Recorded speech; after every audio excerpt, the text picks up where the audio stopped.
po bioničnem človeku letos bionična glava. Kakšni senzori, kakšni implantati, vsadki so možni danes že vgraditi v človeško glavo?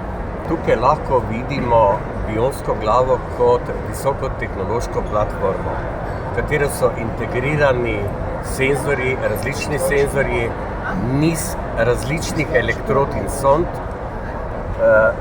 neurostimulatorji za stimuliranje različnih funkcij. Konkretno tukaj so vgrajeni 4 neurostimulatorji, en za globoko možgansko stimulacijo, za zdravljenje Parkinsonove bolezni, epilepsije, v bistvu za blaženje teh oblik nevroloških bolezni. Tukaj lahko tudi vidite sisteme za brezžično napajanje teh vsadkov, kar je novost. Lahko se vidijo kamere v očesju, kar ponazarja v dani situaciji bionski vid. Pri bionskem vidu govorimo o več smerih tega razvoja, od tega, da se očesna proteza zamenja, vidna pot do vidnega korteksa. Potem je tukaj bionski sluh z različnimi oblikami teh rešitev. Potem je asistenčni sistemi, ki so pomembni za komunikacijo, za premikanje oči. Mi imamo ljudje za premikanje oči živce, ki so nameščeni tako, kot tukaj kažejo te referenčne točke.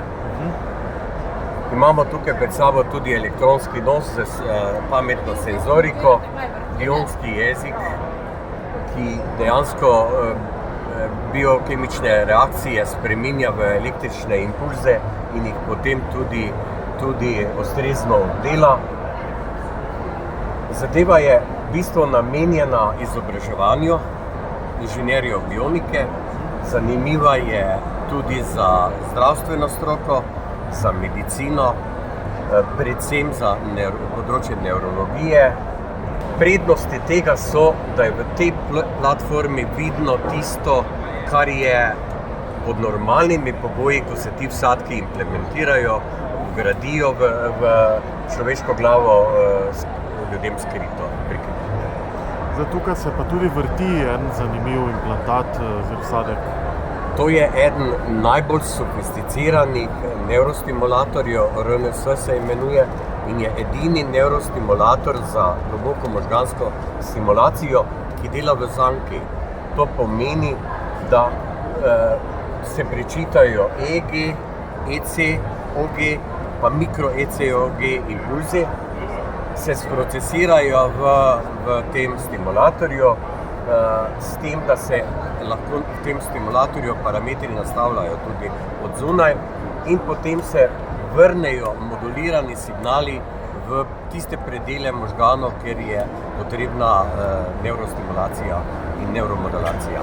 To pride prav pacientom z več različnimi boleznimi? Točno, nekje načeloma približno 15 hudih nevroloških bolezni, oblik bolezni, tudi stres, tudi epilepsija, tremor.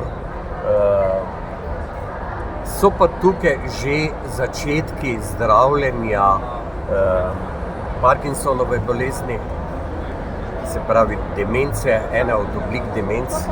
To se pa zdravi z stimulacijo z svetlobo, optogenetsko stimulacijo in sinhrono z zvočno stimulacijo.